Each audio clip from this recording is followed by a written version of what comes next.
I won the lottery, and I didn't know it. And by winning the lottery means that I found out that I was coming to the United States. It's a legacy. I felt like Miami opened its doors to me. I don't think we would have been received like this anyplace else in the world. There's no other place better in the United States than Miami to show that the American dream is still alive and very well. I would tell you my heart belongs to Cuba, but my soul is the United States. I would forever be,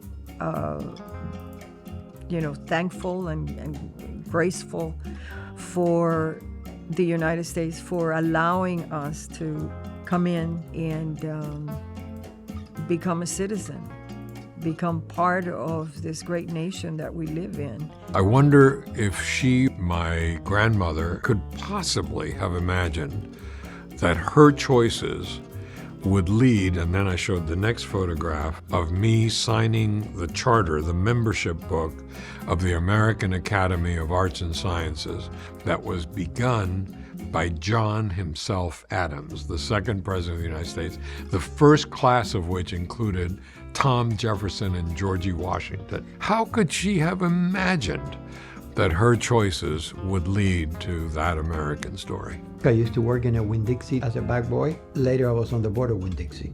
I am a lot of what I am, and everything I have I owe to this country and the sacrifice of my mother. My parents and I came here in '61, and back then, I don't know how many people have said it, but we used to get $100 a month from the federal government. We had a bag of treats, so most people didn't want it, but it was dry milk and Spam and a few other things, but it was food.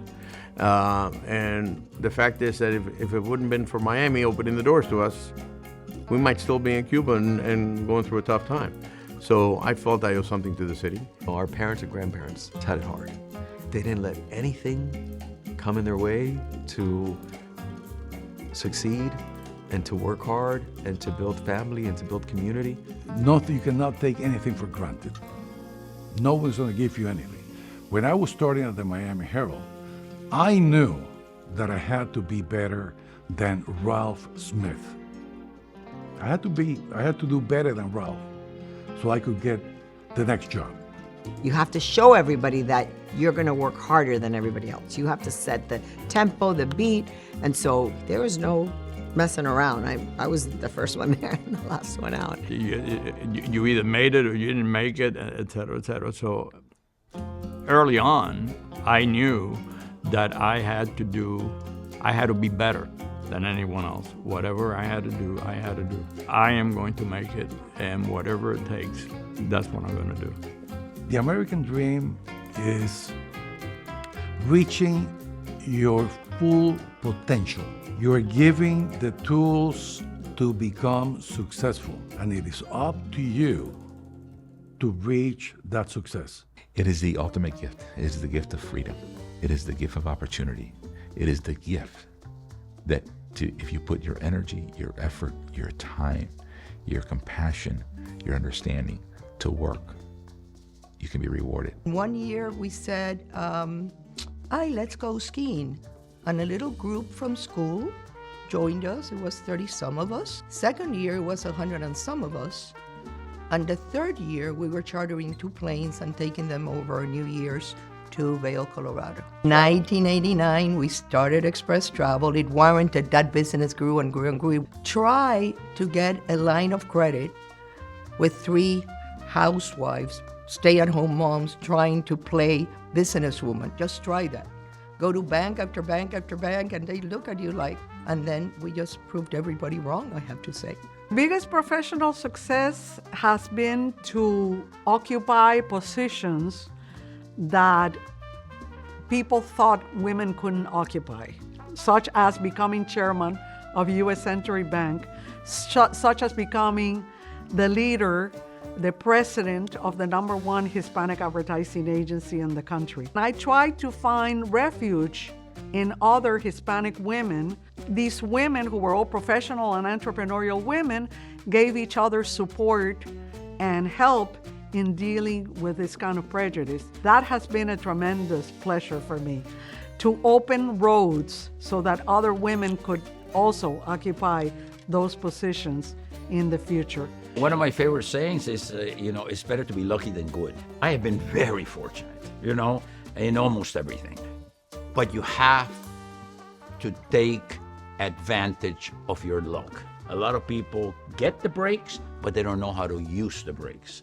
So I got the opportunities, and I was very strong in following, making sure that those opportunities became success stories. I've been lucky. Like they say, you don't do it by yourself, you do it with a whole village, right? You have a duty to give back that really make a difference, not only in your own life, but the life of others. I'm not the smartest guy in the world, trust me. I think I have passion. I think I have grit. But passion is what's guided my life from beginning to end. Entrepreneurship is not easy. It's, every day is a grind. It's blood, sweat, and tears, truly. But there's a lot of satisfaction in it. And I always tell people, if you want to go for it, if you feel like you have the bug, go for it, because the satisfaction of having your own thing, there's nothing like it. Take the hardest avenue you can so that you can stand out, because standing out is actually good, in a good way, right? Stand out for being entrepreneurial, for being, thinking outside the box. For pushing boundaries, right? Stand out that way, and don't just follow the curriculum or the path already set. Differentiate yourself, and that's how you can really get ahead. And I think it's something that I have always kept, is that failure is nothing necessarily negative. It's a learning experience, and how quickly you learn and how quickly you move on from that is a lot of, I think, of the success of entrepreneurs. You got to make mistakes in life, and things are going to happen that you don't even have planned.